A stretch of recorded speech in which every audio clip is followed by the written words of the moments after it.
పొద్దు పొద్దునే ఏంట్రా ఈ గోళ? అసలు ఈ రోజుల్లో అమ్మాయిలు ఎలా ఉన్నారో తెలుసా బ్రో నీకు? సరే గాని నాన్నగారు వాళ్ళ ఫ్రెండ్ కూతురు నీకు దగ్గరలోనే ఉంటుందంట కదా, ఒక్కసారి తన్ని కలవచ్చు కదరా. మీరు దెయ్యాల్ని నమ్ముతారా? ఖచ్చితంగా నమ్ముతా.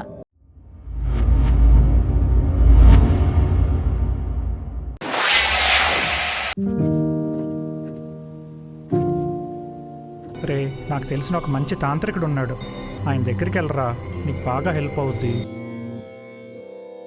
ఆత్మలు ప్రేతాత్మలై ఇక్కడే చిక్కుకుని నరకం అనుభవిస్తుంటాయి. రేపు రాత్రి 12:30కి మహాలయ పక్షంలో అమావాస్య. ఇంతకంటే మంచి సమయం ఈ దగ్గరలో లేదు. సిద్ధ